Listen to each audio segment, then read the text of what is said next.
Hi, and I'm Monica Munro, and welcome to Your Big Dreams Realized, Believe in Possibilities, Break Through Barriers, and Create the Life You Really Want.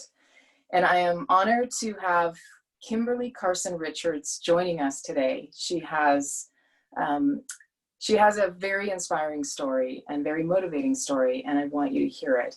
She's a founder of Profitable Impact Academy. I love the name of it because it's all about being profitable and having an impact in her business. And she helps entrepreneurs acquire clients through a system and get on stages and monetize those stage opportunities. She's an international best-selling author, and she's been nominated 3 times for the Alberta Women Entrepreneur Award for being inspiring and motivating. And I just want to say, welcome, Kim. Thank you so much, Monica. It's always funny to me when I hear someone read my bio. I'm like, I did all those things, right? Like, I'm just following my dreams and doing the things I love. And, and it's really cool that I get these amazing opportunities along the way. So I'm so honored that you asked me to be one of the speakers for this. And I know that this is going to be awesome. I'm so excited. So thank you for having me. My pleasure. All right, so why don't we start with, what is one word you would use to describe your upbringing? Oh my gosh. I would say independent. So, right from the time when I was really little, my mom was not she was very much a hands-off type of parent, right? It's just like, you go figure out that problem you're having because I'm busy doing my own thing. And don't get me wrong, I love my mom. In a lot of ways, it served me a lot in my journey because I actually ended up being a very young mother. I was a teen mom. My son, my oldest, came along into my life when I was 14 years old. So, I think if I hadn't have been an independent child, I would have been less prepared for that decision I made where it was like, I know I'm really young, but I'm going to embrace this. My intuition is really saying that I am meant to be his mom, because of course there were conversations about adoption or other, measures. And I was just like, no, like, I know that this is my path and I know it's not going to be easy. And it's funny, I tell this story often, like the day I found out I was pregnant. So I remember being I went to a health clinic to get a pregnancy test. And I remember sitting there, right? And it's funny because when you're really upset and nervous and scared, how your senses get really amplified, right? Like you're really in that fight, flight kind of triggered place. And I remember just all the sounds around me sitting there waiting for the doctor to come back, and like the crumply paper, right? Like that they always have on the doctor's table there, and like people laughing out in the hallway and the sound of the lights. And I'll never forget that moment when the doctor came in with the pregnancy test, and she said, well, your suspicion is confirmed. You're pregnant. And in that moment, I didn't think about like, oh my gosh, like I'm going to be a mom. What happens next? This is so crazy. I was like, oh my God, I have to go home and tell my mom. Right? I was like, she's going to be so disappointed in me because I was a good kid. Like I was not a troublemaker. I never got in trouble. This was like the hardest conversation I was ever going to have, and probably ever has been since. And so I totally chickened out. I didn't tell her. I left her a note. I kind of ran away to my grandma's for 2 weeks. And, like I'm so grateful. She helped me a lot along the way, but I moved away from her when I was 16. So when my son was 2 years old, I went out into the world on my own because my mom and we were just constantly like bashing heads about how to parent, right? My mom was a very hands-off parent, and I didn't want to be that kind of parent for my son. And so I moved out when I was in grade 10, and it was just my son and I for many years. I was a single mom. But the one thing is I always stayed focused. So it was really hard. Like I was going to high school. I was really determined. I didn't want to drop out. My mom had been a dropout. A lot of my aunts and uncles hadn't finished high school. And so I knew I didn't want to be poor my whole life. I didn't want to struggle the way I saw my mom's family struggling financially. And so I was really focused on the school. And the first goal was like, I need to finish high school. I know that grade 12 diploma is really going to help me, create something. And at that point, I didn't have dreams. My dream was like, I just want the diploma. My dream was I want to make money. I don't want to be poor forever. And I really want my son to be, you know, happy and healthy, and for him to have a better life than I knew I was about to go through, because I knew it was going to be a lot of hard work. I knew it was going to be a struggle. And so being like very focused on those goals really helped me, you know, move forward towards that dream of just not struggling all the time, even though I didn't know what was going to come next, of the dream of like creating a better life for myself and for my son. And it was really that focus on what I wanted to achieve that helped me when I hit the obstacles. Because I did, after high school, I went to university. In my 4th year of university, I was in a really difficult relationship, like really hard, very emotionally abusive. And I fell into a depression, and I actually just like straight up quit going to classes. Like I was just so overwhelmed with everything, with kind of being in that relationship, still being a mom, working part-time, going to school, all these things, that I fell to pieces. And it was really one day I just like kind of looked at what was happening around me, and I said, this is not what I wanted. This is not like taking those steps forward to this dream I have for myself and really for my son to have this better life. Like I need to kind of, you know, pull up my big girl panties back up and get back to school. And it was actually in that, so I went, like, I basically dropped out of my 4th year at university. I flunked out. I had to go back. I had to bring in all these doctor letters to get them to scrub all the classes that I flunked out of, because I just never withdrew. I just like quit going to school. It took me a lot of work to get back on track, but it was when I went back to university in that 5th year, I actually met my husband. So we've been together. It was actually 20 years. The first week of September this month was our 20-year anniversary of the day we met. So 20 years ago. And that's what I love talking to people about.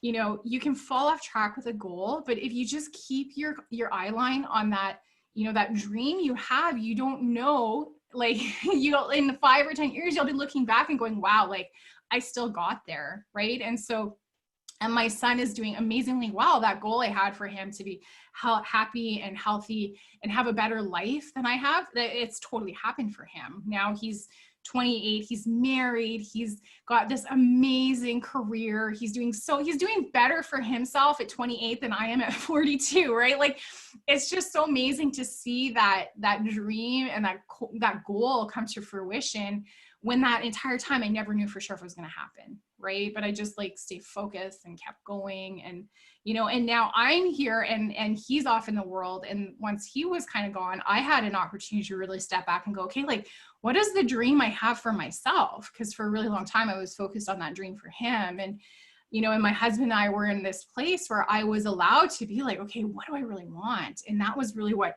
kind of launched me into this journey, now this new journey of entrepreneurship, right? Like, I left a great corporate job that I actually really liked because I just had this calling, right? Like this tiny voice inside my heart, my gut, my brain that was like, it's time for you to choose this other path, this thing that is for you, that I really didn't even know I wanted, until one day it was just like, this is really what I want. This is like the dream. And now, like, working towards that and being committed. So, but I feel like I just gave you like a huge answer to that first question. So No. yeah, like, it's just been such an amazing, life is an amazing journey. It really is. But sometimes it's hard to see it until you're like, you're past it and you're like looking back. And that's why I always say to people, like, take time to like evaluate like where you're at now compared to where you were like 5 years ago or 10 years ago, because often we under celebrate our achievements. We under celebrate the success that we have created for ourselves,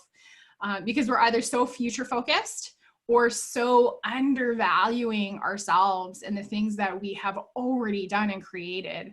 I always say to, you know, the people in our mastermind, you have to learn how to celebrate without buts and justs, right? We often were like, this cool, amazing thing happened, but like, next time I'll do better. Well, no, like, just celebrate unabashedly this amazing thing that you just accomplished, no matter how big or small it is, because that's part of the journey, right? Like, and especially when you have a goal, we're constantly moving the goalpost, right? Like, you'll achieve the goal, and then your brain immediately is like your brain is like, what's next? What's the next goal? Okay, cool, we did that. And you really need to slow down and celebrate like the fact that you just achieved this goal, right? Even the small goals, like what are things that you really enjoy doing that can really help you get into that celebration of the achievement that you've completed a step on the way to like whatever your dream is, right? And for a lot of people, the dream is some type of idea of freedom, whether it's time freedom or financial freedom, right? Like time to spend more time with your family.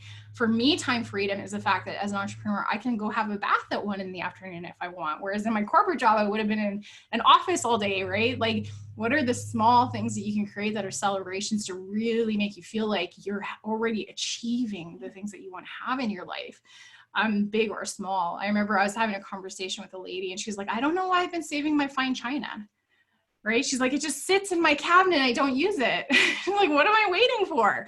Yes, take out the fine china, enjoy using it, right? I was saying to your perfume, like use it. What are you waiting for? Why are you delaying your gratification, waiting for someday when you can create those really amazing moments of celebration and enjoyment right now? And really enjoy the journey instead of always being stuck in either the mistakes of the past or the things that haven't happened yet in the future. And it's a tough thing to do. It takes some practice, but I'm getting better at it. That's awesome. Yeah, I agree with you. It is important to celebrate where we've come from and with still looking into the future and what our goals and dreams are, but always celebrate where we've come from and what we've done, knowing, because it builds confidence and we know that we can accomplish the next thing and the next thing. So that can be a tough story to share about being a teen mom and because there could be a lot of judgment and a lot of things that people are thinking about you. So I know that telling your story, you started telling your story a few years ago. Was it a big step? And share with people, like, what was the trigger? Why did you start sharing your story? And what difference has it made in the world? Yeah, that's a great question. Because I know a lot of people don't feel really comfortable sharing their story. And that was definitely me. That really was. Like, I can remember back in my corporate job, I had a mentor, this really amazing, empowered woman who I absolutely love. And her and I would have these really deep, vulnerable conversations where I would tell her a lot about, what it was like and the struggle of being a teen mom and what it took for me to get to that position that I was in the corporate world, right? And she would always say to me, like, wow, like, why don't you tell more people about this? And I would say, well, like, I remember really specifically one day saying, well, I don't know, it's just my life. It's what I lived. To me, it doesn't feel any more special than someone else. Like, well, I don't really, and it wasn't that I wasn't okay with being vulnerable. It just didn't feel like my story was important enough. And because it was just my life, I was like, it was just my life. It was just the things I did to like get through day to day. And then when I started my own business and, you start hearing this thing, like, speaking is an amazing way to get in front of your dream clients, right? And so I thought, okay, you know what? I'm gonna be vulnerable, and I'm gonna put myself out there. And so I had actually taken just like a very basic public speaking course, and that kind of, it built up my confidence. It wasn't about storytelling so much as just like the basics of like, how do you continue breathing when you're speaking so you're not like going into shock from holding your breath. And so I remember the very, very first time I ever shared my story from stage. And this was really the moment, because that it really hit home for me why every person's story is important, no matter how big or how small or how sad or how happy the story is. Because lots of people sometimes say, well, I don't have these really crazy, tragic, or amazing, I was a teen mom story. It doesn't matter. Like, as human beings, we connect on a heart-centered and an energetic level through stories, right? Like, if you go all the way back to the days when we lived in caves and we sat around fires, we communicated through story. Elders taught through story because we didn't have written communication yet.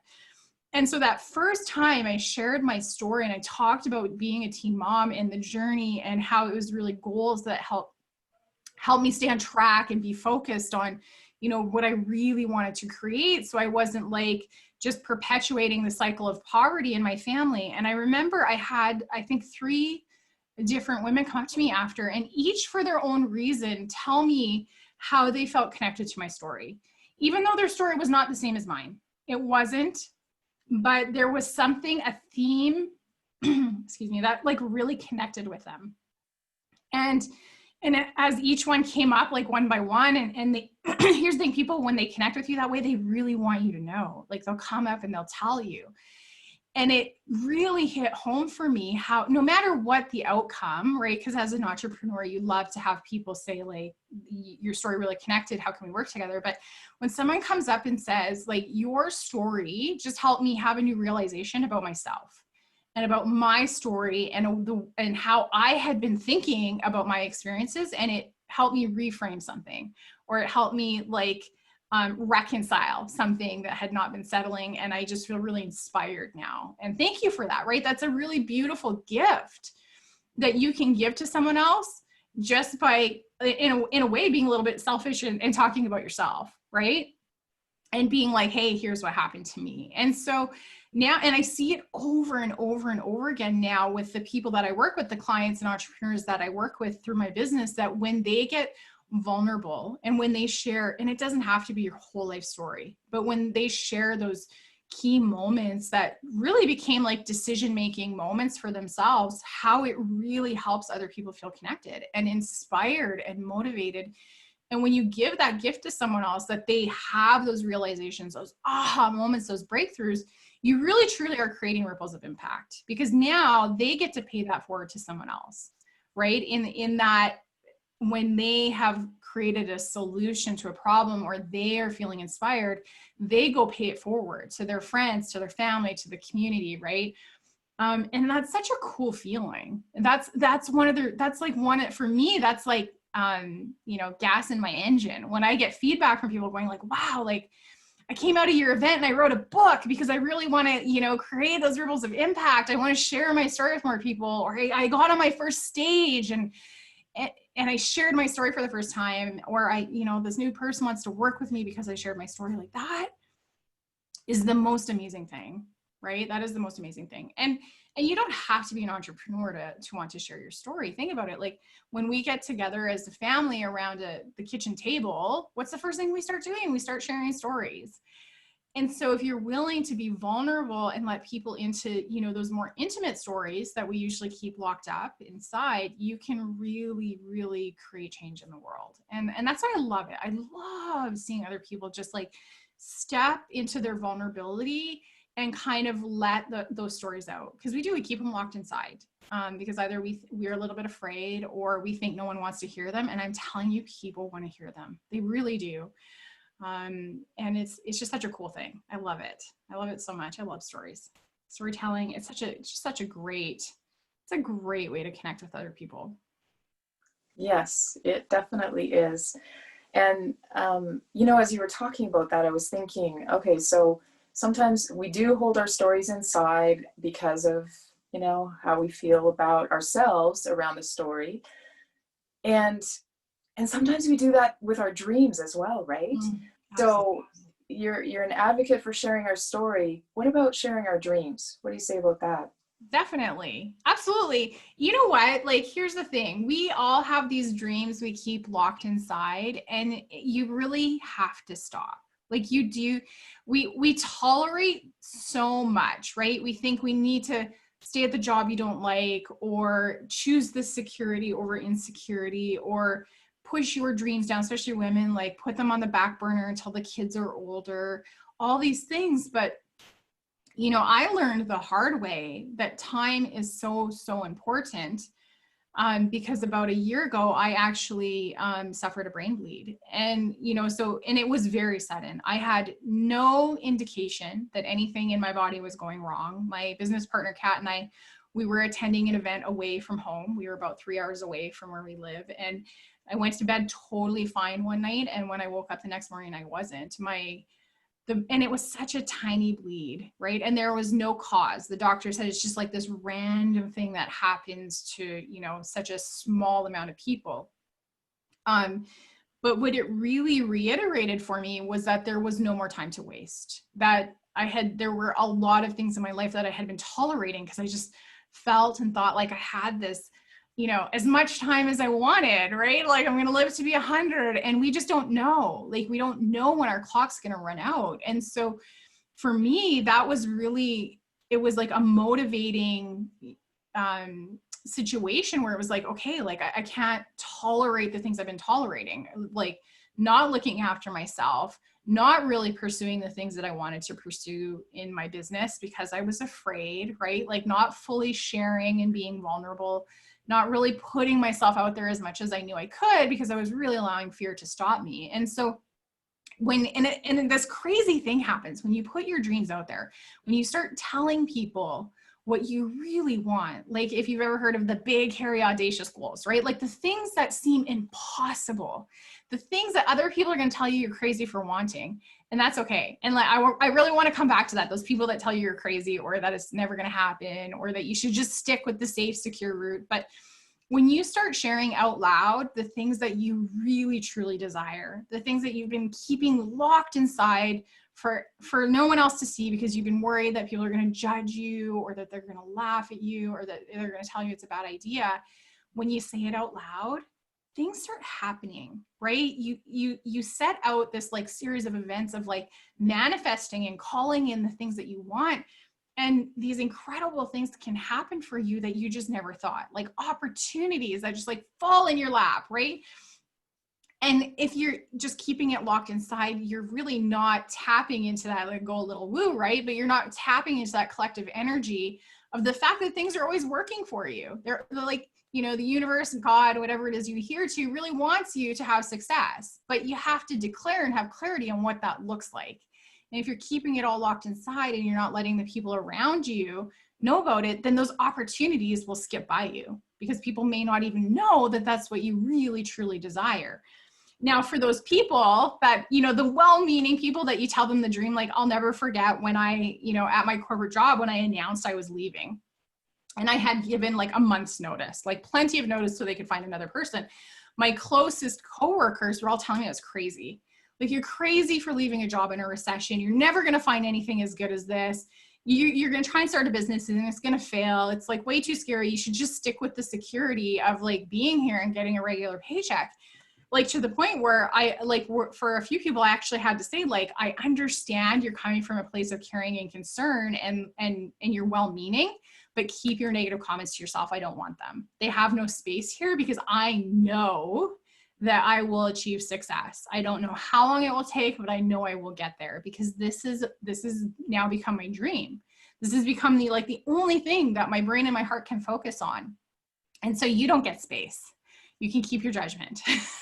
I understand it comes from a place of love, but you can keep it all there. I don't allow any of it into my space. And you really have to become, in a way, non-negotiable and committed to your own dreams because it is your dream, not someone else's, right? Like, don't let someone else try and negate what it is that you truly want and desire for yourself, whether it's for you, for your family, right?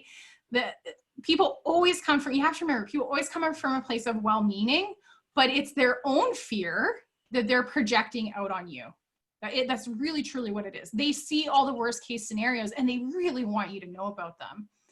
But you have to believe in yourself and your dream enough that you're going to be like, no, like you can keep that. Like I take the well-meaningness, I take the love, I take the caring, but I don't take the negative comments. You're going to have to just like keep that feedback to yourself. And it's not always easy because sometimes it's mom and dad or, you know, aunts and uncles but like really creating that boundary for yourself where it's just like, I don't have space for this in my dream. The only thing I allow in is opportunity. It can make such a huge difference. And you have to create a little bit of a thick skin for yourself when it comes to judgment. But I think, you know, for me being a teen mom, that was something I dealt with a lot, right? Being a young mom, and I would walk into a shopping mall or something and people immediately, because of how and I even looked younger than I was, people would immediately create judgment. And I remember one day, I was actually sitting in an A&W and I was there with my mom and there were all these people staring at us because I was holding my son and like bottle feeding him. And I could see people were probably wondering why it wasn't my mom. Like they would just naturally assume that my son was my mom's kid. And I remember just like having this snap decision in that moment where it's like, I cannot be affected by that. I can't worry about the fact that other people are staring at us. I don't have time for that. I just have to like stay focused on what I'm doing here. because if I'm getting so caught up in other people's judgments, it's just taking energy away from me, right? And it's not always easy. I still have moments that come up where it's like, oh, you know, and especially if it's like really close friends or family, but you really do, you have to just make that decision that they don't get to have space in your dream, right? Unless it's supportive, unless it's like, you know, if they're just all in, then that's great. Like my dad, it's so funny. I have conversations with him. He's like, I'm so proud of you. I have no idea what you do. I don't understand what when you tell me, but man, I am so proud of you. I love that, right? I'll take it. I'll take it all. That kind of feedback about my dreams for sure. But yeah, so that's what I would encourage people is just like understand that when people are giving you judgment, when they're giving you negative feedback, it's coming often from their own fear, right? They're sitting there thinking about, could I do that for myself? And then all their fear comes up and they really want you to know because they're, you know, coming from a place of care and concern about you, and or they just have their own stuff that they haven't dealt with, and they'll project it out. And you really have to be like rubber, just like bounce it back.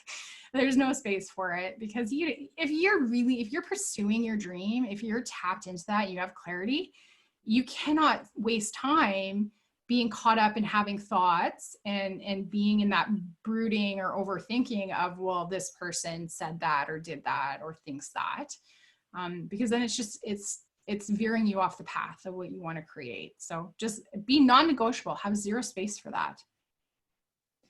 Great words of advice, Kim. And yeah, a lot has to do with our mindset, right? Yeah. If we, and I know that you do a lot of coaching around mindset. Yeah. So can you share more about that with everyone? Yeah, definitely. Absolutely. Okay. Mindset's my jam. Okay. So I'll try not to I'll try and stay on course here because this is like, we're going to go down a wormhole. So for a lot of people, if you have never done any mindset work, especially, I see this a lot with entrepreneurs, right? The biggest thing standing in our way is what's going on up here, right? Is the habits, is the routines, it's the self-talk, the conversations that you're having with yourself day in and day out. Because particularly around the age of 8, like I won't go into all the science of it, but this thing starts to happen. We go into like a different pattern of brain waves where we really start to absorb and create stories for ourselves. So my daughter's 8 going on 9. I see it happening, right? Like mom and dad say no about a particular thing and your brain twists it. It creates a story around like why they said no and all these crazy things that can happen. And in fact, when I work with clients on mindset, often it will be tapped back into something like a fear or a misguided belief will be like tuned into something, a memory that happened around that age, like usually between like the ages of 8 and 12, right? So this thing happens, it embeds this belief that things work out in a certain way or happen a certain way. I always love to say to people, especially in their relationship with money, like, did you hear your parents saying things like money doesn't grow on trees, right? In order to make a lot of money, you have to work hard. You get what you get and you don't get upset. Like those types of things that were said to us when we were kids very much become underlying factors when we're trying to tap into our dream. Right? And then you may have heard of it called limiting beliefs, but it's really truly just, we're keeping ourselves back. We're keeping ourselves in a space that feels very safe. Because even though you may beat yourself up that you're procrastinating or you're really not doing the things you know you want to do, that still to your subconscious mind makes you feel safer than stepping out and doing the new things or doing the uncomfortable things or creating new habits, right? Habits are like, here's a story. The habits are so deeply underlying in our psyche. It's so crazy. Once you create and you lay down a foundation for a habit, it's not easy to change. It can, but so here's just a really simple story. I bought a new bathroom garbage can and I put it in a different space than where the old garbage can was. And every single day, it's now been over a month, my husband and I still go to almost put garbage in the wrong place, like dump it on the floor because the garbage can is moved. It was so deeply ingrained because the garbage can was in the same place for 10 years, right? For 10 years of a habit of always going, right? Like muscle memory, don't even have to think about it. You walk to this place, you put the thing in the garbage and now the garbage is not there.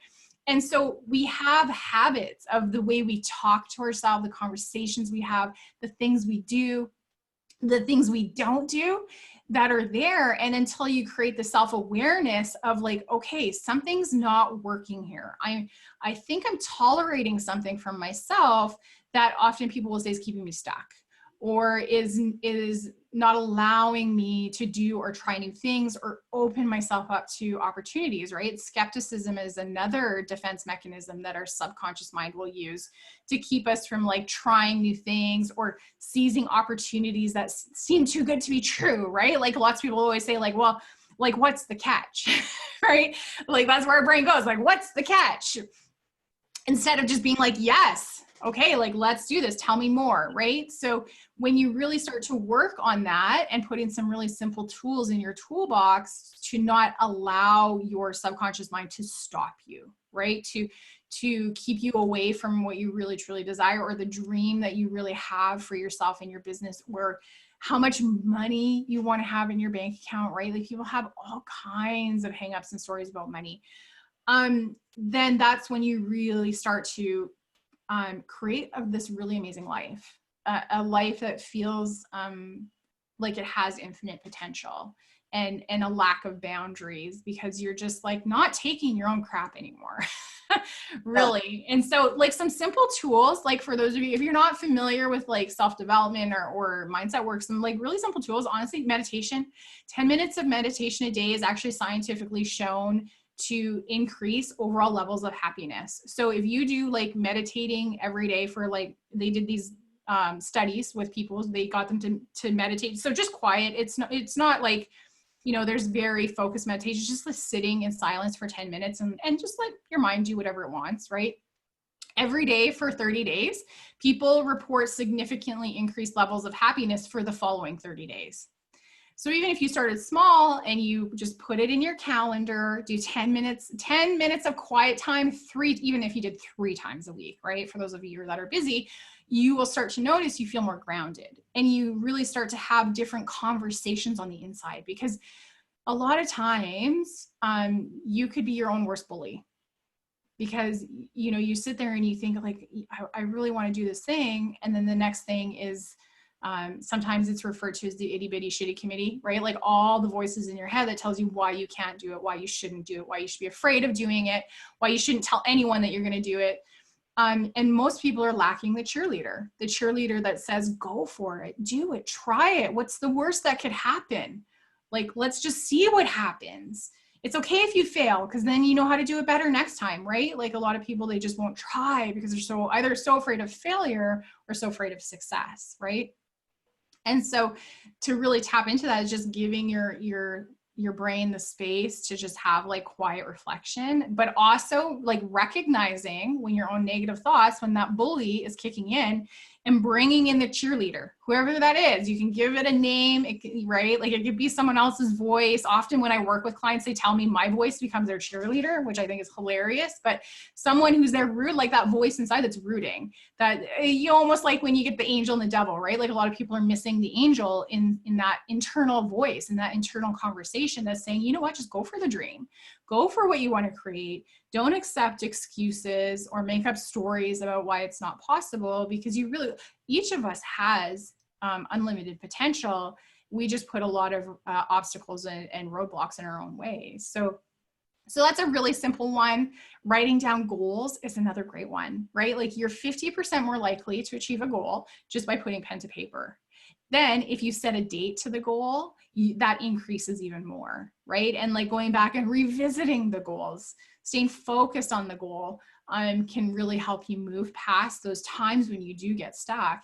Even if you don't end up achieving it by the date you set down, that's okay, but you stay focused on it. I think it's Tony Robbins that says we overestimate what we can get done in 1 year and we underestimate what we can accomplish in 5, right? And so maybe don't beat yourself up if you don't hit it by the deadline, but just stay focused on continuing to like move towards that goal that you have. But yeah, like that's the thing, is like, if you have never done any kind of mindset work, I really encourage you to take that step. If you like, everyone has a dream, and that will be one of the things. You will be the biggest obstacle in your way to just being like, okay, I'm just going to go for it. I'm going to be committed. I am not going to take my own stories about why it's not possible. I'm just going to keep moving forward. And then what I have found for myself is the more work I do around mindset, the easier it gets to really go for big goals, to really achieve the things I really, truly, and even to tap into bigger dreams than I thought possible, things that I didn't even know were there in my subconscious mind of what I really want to achieve and create in the world, like big, scary goals that when you say them out loud, it just doesn't even seem possible. And so, but that comes with quiet reflection, and that comes with like using the tools over and over again to just like not allow yourself to get stuck there.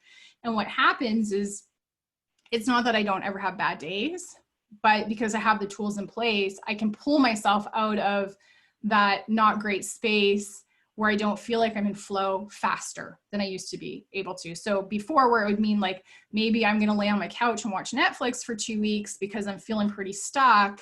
Now I can get out of it in like 3 or 4 hours, where I'm like, okay, what am I doing right now? I don't like the way I feel. Let's go back to the thoughts I'm having. What am I thinking right now? Oh, okay, that's a really mean thought that is creating a feeling that I really don't enjoy. So why am I doing that to myself, right? Like, okay, I'm going to go back to the thought. What's a new thought I can have instead that replaces and reframes this thought I'm having right now? And that really, once you really create the habit of doing that for yourself, it gets easier and easier, so that when you do go into the valley, right? You come from that high of everything's amazing and you're in flow into the valley of like, kind of feels like life sucks right now. You can get yourself out of it faster instead of just being stuck there for a really long time. Thank you. Thank you for sharing that. That's so good and so helpful for everybody I know. And there's something about you too that you've done, and that is you have these core values that you have designed your life around. And I'd like you to talk more about that. Absolutely. Okay. So what I'm going to say, if you have never done a core value assessment, I highly encourage you to do one. A lot of people think they know what their core values are, right? A lot of people, if they've never done an assessment, the first thing they will say is like family, and then maybe a couple other things, right? A lot of people will say like travel, and they might say something else. But here's the thing. When you do an assessment, it will tell you exactly what your core values are. And the reason why it's really important is because what a lot of people don't understand or know is that all the decisions you make are filtered through those values on a subconscious level. So when you have a dream, or even as entrepreneurs, right, you might have a big long to-do list. And here's a great example. So there's something on your list that you've been procrastinating about, and you keep putting it to the bottom of the list and putting it to the bottom of the list and putting it to the bottom of the list. Chances are, if you were to do a core value assessment, what you would find is that this is some type of activity that doesn't really sit within your top 10 core values, because your brain will always prioritize and seek to satisfy your top 10. And all the information that we bring through when we're making assessments and judgments and decisions filters through those values, like from top, like the highest. So your brain will always seek to satisfy your number 1 core value first, then your number 2, then your number 3. So for an example, mine, and I know this because I've done the test many times, is family. It comes up number 1. And so for me, I have like a hard stop. I stop working at 5 o'clock now. It wasn't always like that, but once I understood how much more satisfied I felt by spending more time with my family, it became something I knew I needed to focus on. Another example I could give is someone that attended one of our workshops once she uncovered her core value was actually her own self-development and learning, which is great. No judgment, doesn't matter what your values are, how they fall. She understood why she had made a decision to sell her house to fund the startup of her business, right? People thought she was crazy, and it was just something she just did very intuitively. And she's like, now I understand why I made that decision, right? To me, being able to invest in programs to help me learn what it would take to be a successful entrepreneur was more important than owning a home, right? Owning a home is not a core value for everybody. Although it's something that a lot of people just do because we think it's what you're supposed to do. So once you really have that understanding of what your values are, the way you make decisions starts to make a lot more sense, right? And you can start to use that to your benefit to really understand why there are things you don't like doing, like those things that you actually really dislike or even hate doing. It's because they're probably somewhere really low on your hierarchy of values. And when you have that understanding, then you start to know, okay, like Maybe I need to outsource this, or maybe this is something my spouse should be doing instead if it's like things around the house, right? But trying to force yourself into doing things that do not intrinsically satisfy your values creates friction and conflict within yourself. That's when you're sitting there telling yourself, well, I should do this, I should do this, I should do this, but you're not. It's because it just doesn't, it's not important to you, right? The cool thing is you can actually realign values. So often for what we do with entrepreneurs is if they do the core value assessment and money is not in one of their top 10 or business, we get them to work on realigning the values. Why? Because if you really want your business to support your, your financial independence, that needs to be a core value. And if it's not, you're going to be constantly fighting against yourself and sabotaging your own efforts to create the financial success and get the profits flowing in your business because it's not intrinsic to you. It doesn't require or need satisfaction. And so you will constantly seek out other activities because it just doesn't feel important on a very subconscious level. So we'll ask people and they'll say like, what is your highest need right now? They'll say money. But, right, like, because a lot of people, they struggle financially, they need more money in their bank account, but you do the core value assessment and it is not at all in their core values. So they're constantly fighting against the conscious thought that they want more money in their bank account when on a subconscious level, it is not important. And so your subconscious does not assign it as those tasks that require your attention. It will constantly move it to the bottom of the list. And so with anything, if your conscious mind is telling you this is important and you're consistently not doing it, you're consistently putting it off, if you get that understanding of what your actual core values are, you'll start to understand why you're fighting against yourself in that way, right? And it's really interesting because we get this kind of this dynamic between the conscious mind and what we're telling ourselves we want, and the subconscious mind where most of our hardwiring has happened. And so if you're like constantly in conflict because you think you want it, you need to go back and look at those values and see, is it actually wired in the coding for you to achieve and satisfy that conscious desire that you have, right? And that's where a lot of people fight against themselves, is because they don't really have an understanding of what that hierarchy of values is. So another great, like a personal example I could share is my husband and I, we always thought travel was one of our core values. And then when I took this really amazing program and I really learned about how values work, when the instructor said to me, he's like, travel is not one of your top core values, because if it was, you would do anything. You would even go into debt, like infinite amounts of debt, to satisfy that need. And when my husband and I talk about travel, we won't travel unless we have cash in the bank. So that is not a core value. It is something we enjoy doing. It could be one of our values, but probably outside of our top 10. But it's more important to us to not have debt, right? Because we will not fund travel by going into debt. So it's more important to us to not go into debt than it is to travel. And once I had that was such an aha for me. I was like, oh, I had no idea. Here this whole time, I thought travel was one of my core values. It's not. I enjoy traveling, but I won't do it to the detriment of like my credit score. So there's a lot of, right, once you kind of have that kind of understanding about yourself, it allows you to either reframe, realign the values. If I really want travel to be in my top 5, I can make it happen. But having that understanding really made me understand the decisions we made, why we kept putting off trips that we really wanted to take, right? Or why I haven't renovated my kitchen, even though I knew I wanted to do it the first year we bought our house 10 years ago, right? So it really, when you have that kind of deeper understanding for yourself, it allows you to create more forward momentum. It allows you to not get super stuck and not understand why. It allows you to make decisions faster because you really have an understanding of where you're making those decisions from and why you're making one decision over another decision. So I mean, that's something, decision making is something a lot of people struggle with. And part of it comes from just not really understanding their values and how to satisfy them. So it's such a great tool to have in your toolbox and in your mindset toolbox. Especially is to have that kind of understanding for yourself. Yeah, and it can definitely help us in terms of getting clarity on what our dream is too. Yes. And designing our life around those values in terms of actually going after and achieving those dreams that we have and the impact we want to make in the world. Definitely. Yeah, definitely. It is, it's like such a cool thing. And I think a lot of people, when they think of impact, once you really truly tap into those values, because for me now, understanding that family is my number one of the things is like the impact I can make is for my daughter, right? Empowering her. Like I would really love for her to be an entrepreneur. And so now when I have conversations and I show her and I let her in more into like the things I'm working on so that she has understanding. And for me, that's like part of my core value of like creating a legacy.